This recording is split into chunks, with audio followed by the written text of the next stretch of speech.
Hi everybody! This month for my Papercraft club, I made a crow pattern with an implement in his beak. I don't know which words I can and can't say on YouTube yet, so it will be called an implement. This is actually my October tribute to Canuck the Crow, a crow known the internet over for stealing this implement he has here from an active crime scene. This is the paper that I'm going to be using today, as well as the adhesive, but regular copy or printer paper and a regular old glue stick will work just fine. And now we can go ahead and get started. You can see here I'm doing the no outside lines version of the pattern. That basically just means it prints double-sided, so the fold lines don't appear on the outer textured side of the pattern. Piece 1 here is the beak of the crow, and I recommend first starting by assembling these triangular tips of the bottom and top beak. I just apply glue to all of the flaps found on each half of the beak and just sort of making a cylindrical shape.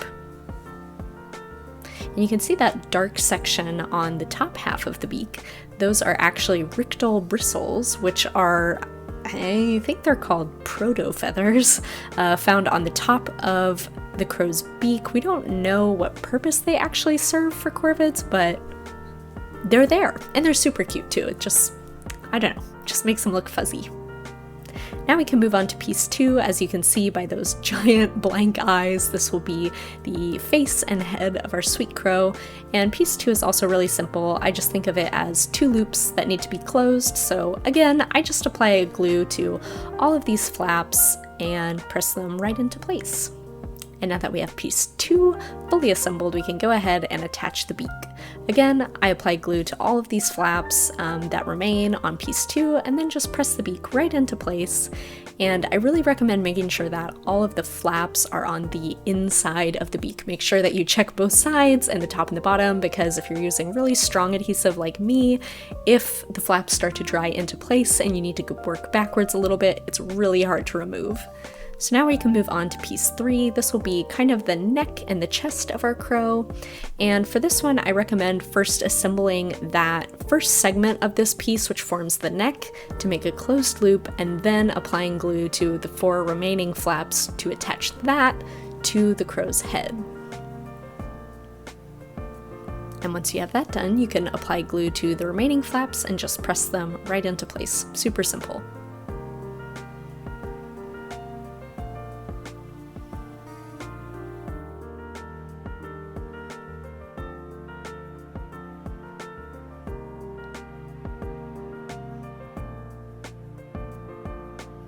One thing that helps, especially if you're using a thicker paper, is to make sure that these faces are flat and they're not curving when you're attaching the flaps. That'll just help line everything up beautifully. Now we can move on to piece 4. These will be our crow's stumpy little feet. I couldn't give him really long legs or he would have to be huge in order to balance, so stumpy little legs. To assemble the legs on piece 4, I recommend starting with these little smallest sections that form the very base of the legs. I again apply glue to all 4 of these flaps and just press them right into place. And then once you have each of these 2 little legs assembled, all you're gonna have to do is apply glue to the remaining 3 flaps that attach to piece 3, the crow's kind of stomach chest area. Look at how cute those little legs are. I just love them. And again, really make sure that this large face that you're attaching this piece onto is flat and not curving. That'll really, really make a difference when you're attaching these little leg pieces. You can move on to piece 5. This is going to go right over the top of the legs, basically. It's going to be the sides of our crow and kind of his back, and it is quite simple to attach. Just very simply just apply glue and attach.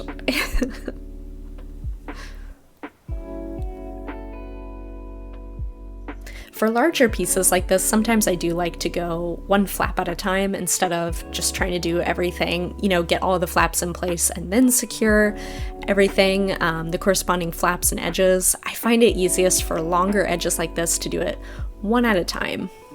That way you can really just make sure everything's lining up correctly, because if one edge gets really misaligned, it makes such a big difference. It has a major snowball effect on the rest of the pattern, so I highly recommend taking your time.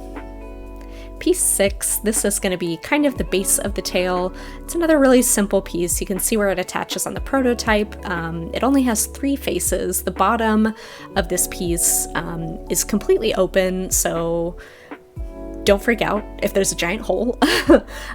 Really, that's just there to make sure it's as easy as possible to attach the rest of the crow's tail, piece 7, right here. And to do that, I recommend always performing all of the indicated folds first, and then for piece 7, I just like to attach all of these really long flaps first to make the actual shape, this little fan shape of the crow's tail, and then once the actual tail is assembled, we can go ahead and attach it to the rest of the body.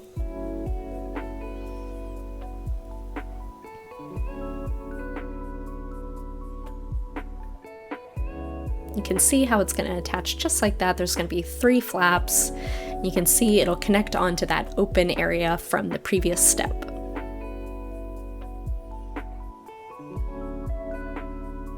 And this is another case where it really helps to make sure that everything is sort of in place before you start really securing all these flaps. It helps to turn it over and kind of visualize what you're doing, definitely. And now we can move on to the smaller pieces. We have pieces 8 and 9. These are the crow's precious little feet. I love how they turned out with his little talons and everything. I like to create a couple extra folds here. You can see I'm folding the claw downward. I'm creating basically a valley fold, and then I'm creating a mountain fold, just like that. And this creates kind of the curved effect that you see in their little toes and on their talons. It's not absolutely mandatory you do this. I will not send you to jail or anything, but it's very cute, so I recommend doing it. Oh, and I forgot to record footage attaching the feet. Just apply a little bit of glue to the top of the foot, press it right into the place on the bottom of the leg.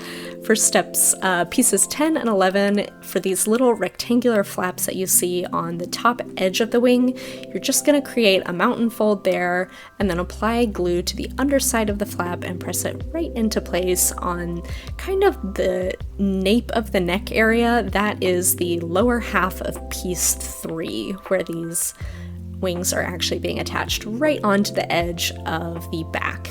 And piece 12 is the crow's implement, as we discussed earlier. Super simple, you just slide it right into place. And then, of course, admire your crow, look at how wonderful he is. And I had some thoughts about what if this crow could go to Costco? Turns out Costco card is a little heavy, so I added some, I think just 2 quarters. I just slid them into that open area so they weighed down the tail and made sure that the Costco card didn't make him too top heavy. And he can even have a Costco card and an implement. And he can also run around. And this is the finished Papercraft crow. I just want to say thank you so much to everyone who watched, and thank you to members of Sneepsnorp Club for all of your support. And let me know in the comments what you'd